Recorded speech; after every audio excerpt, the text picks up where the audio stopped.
Ayrton, protams, nav vienīgais uzņēmums vai ražotājs, ar ko strādāju. Katrā situācijā, katram ražotājam, katrai iekārtai savu funkcionalitāti atkarībā no pielietojuma.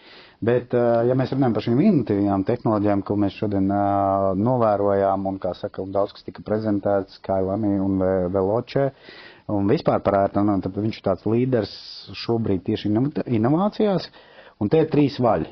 Paši 3 galvenie vaļi. Tātad pirmais ir inovācijas lāzerdiodēs, tātad gaismas atdevē un cik kvalitīvi tas notiek. Otra lieta ir pats dizains, tas nozīmē korpus, materiāli un tas, un cik daudz funkcionālas lietas var ietilpt vienā mazā, kompaktā iekārtā, un tas viss iet uz resursu optimizāciju, viss kļūst mazāks, un te ir, protams, jārunā par kvalitātes izpildījumu, jo tas mazāks, miniatūrāks, ja, jo uz lieliem attālumiem gaismā var labāk redzēt kvalitātes izpildījumu, cik tas kvalitātes ļoti sarežģīti un ļoti tehniski problemātiski, jo, teiksim tā, varbūt lūšanas lielāks no tā, un Ayrtons to dara, diezgan droši, nesaka, ka nekas nav ideāls, bet ir tā drošības sajūta. Un, protams, ja mēs runājam arī par tehnoloģijām, ir IP65, IP64, kas nozīmē ne tikai gaisma, ūdens izturību, kaut kādu izlikt ārā, daudz domā, ka iekārtas šis var lietot tikai ārā un jālieto, un tam ir ne.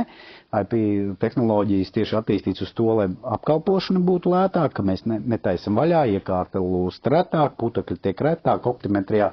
Tas ir ļoti svarīgi, atkal uz lieliem attālumiem, mēs runājam par lielu jaudas iekārtām, ja, kad optikā var redzēt dažādas putekļus, un tas jau var traucēt izpildīt jūsu darbu. Tā precizitāte. Un trešais radošums, ja, tas, ka paspiltīm šo radošumu, tas ir nevis tas, ka mums piedāvā gaisa māksliniekam kaut kādu inovatīvu ideju, ar ko mēs tagad pārsteigsim visu pasauli dizainā. Nē, tas, ka dod to iespēju mums pietuvināties vieglāk un kaut kā ātrāk un nonākt pie tā rezultāta, ko mēs esam savā iztēlē radījuši un ko mēs gribam parādīt skatītājiem. Un tur robežu nav, robežu šīs tehnoloģijas sāk aizvien zust, te tikai var teikt, cik tā robeža ir katram pašam gaisa māksliniekam, lai lietot šāda tipa tehnoloģijas, jo tehnoloģijas nekad nepiedod kļūdas, jo ar augstāku jūs strādājat, jo vairāk intelektu un zināšanu jums vajag, un ja jūs kļūdaties, tad tas ir acīm redzami. Ayrtons ir tas ļoti precīzs instruments, kas prasa īpašu disciplīnu un ideju kārtību.